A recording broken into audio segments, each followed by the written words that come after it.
What is up, everybody? Welcome back to the channel. My name's Tyler. I also go by the Geode Cracker and Collector, if you couldn't tell. Yes, most of those up there are in fact geodes, but that's not what we're here for.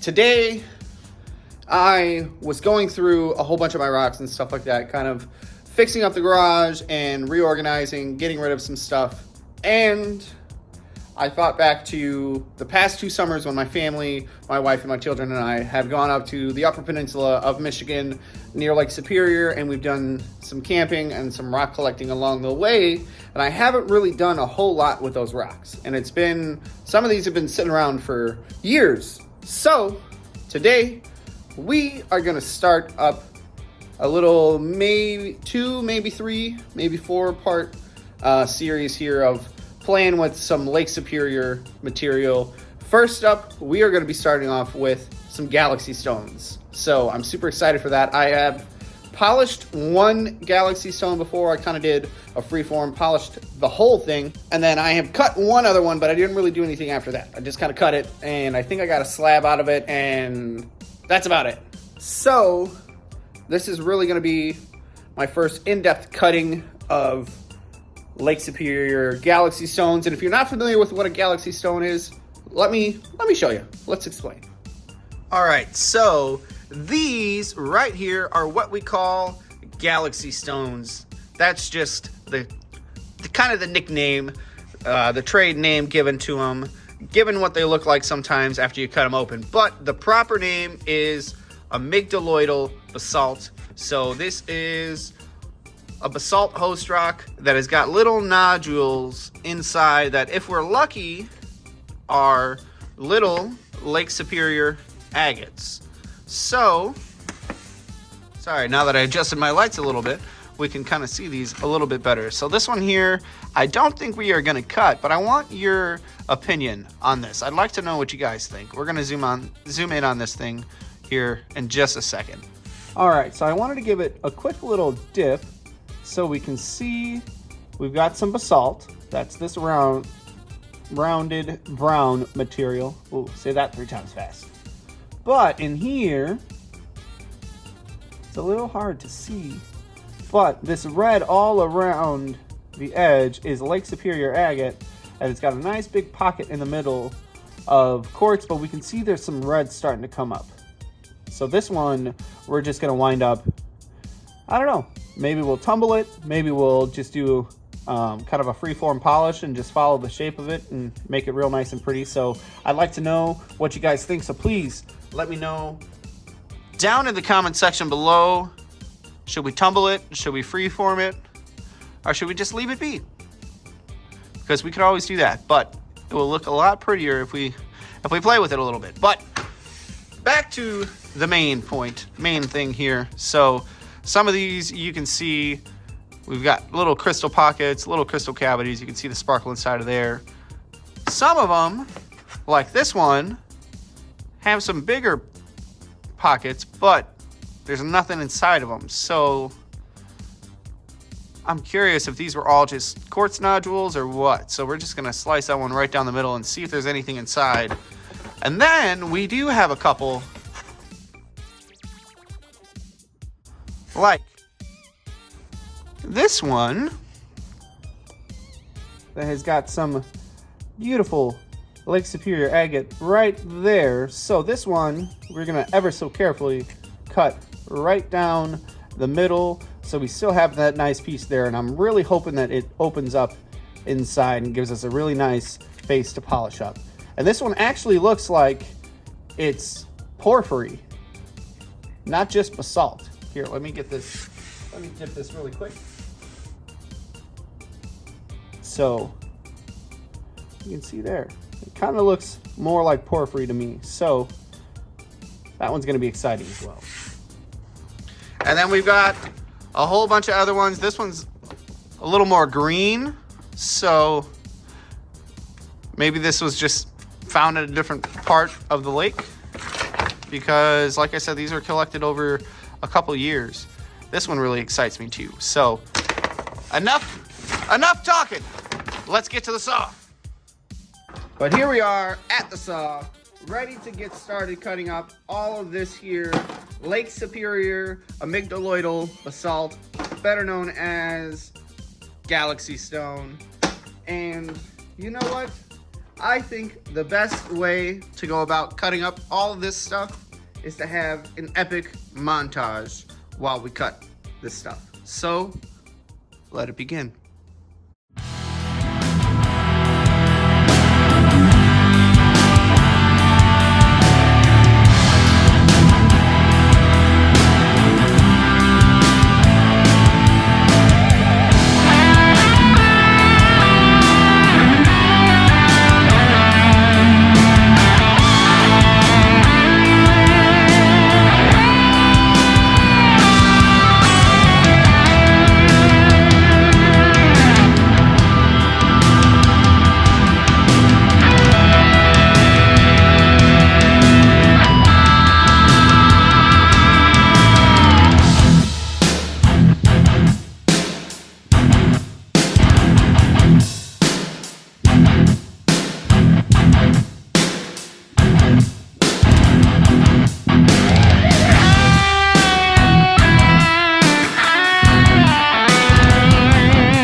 Here we are. This is everything that we cut up today. Some of them wound up being duds, some just had a couple, but then some of them are pretty crazy, like these ones down here. So right now, while we're kind of doing the recap, we'll get as close to these as we can to see as much details, but some of these you will have to wait for the end for some macro photos to really be able to see, because we do in fact have some that have got Lake Superior agates in them. So let's get right into them. This one here, as we can see, there's not a whole lot going on inside. What led me to believe was this little guy on the outside, that little itty bitty white agate. But sometimes, as we will learn, they're not always on the inside. But on other occasions, like this guy, they're all over the place.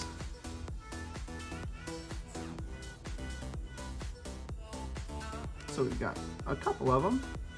Now, one thing I do want to add really quick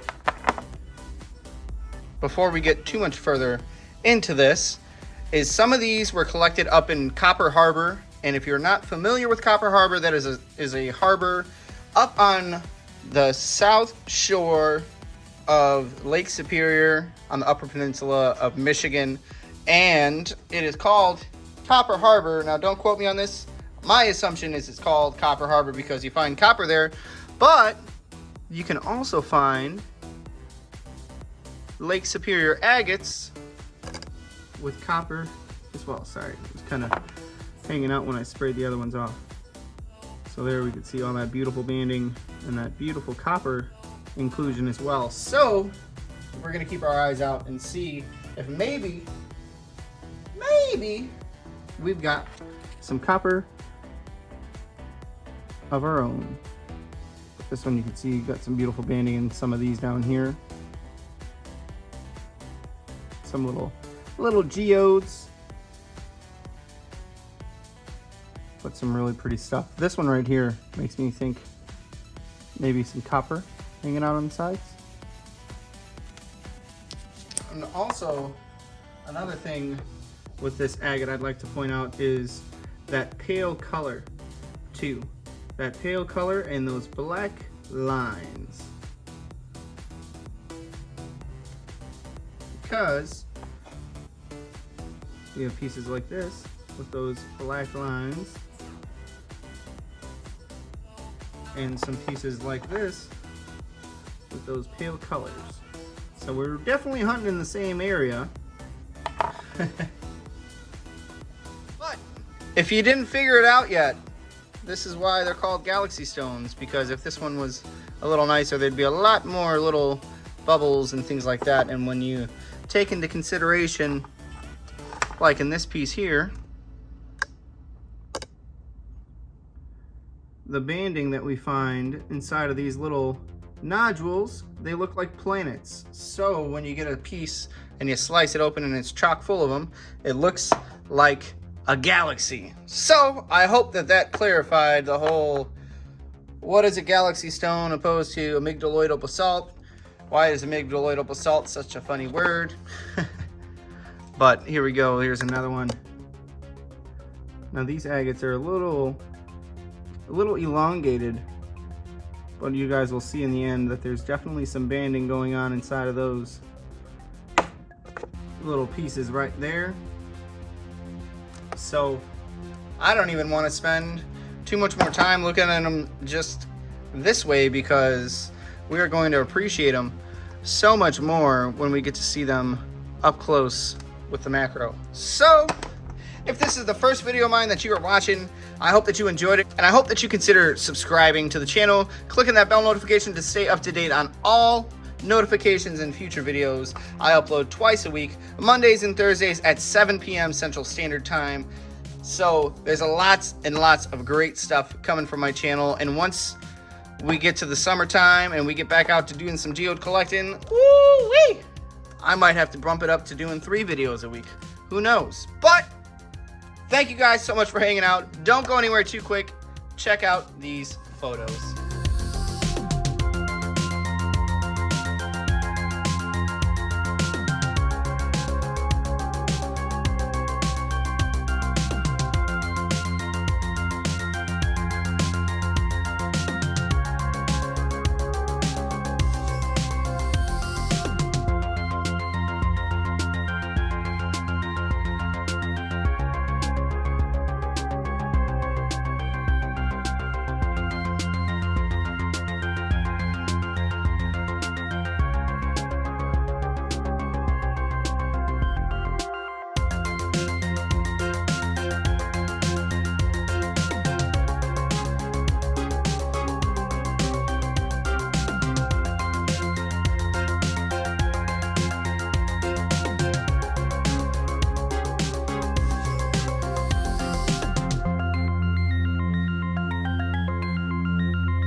you.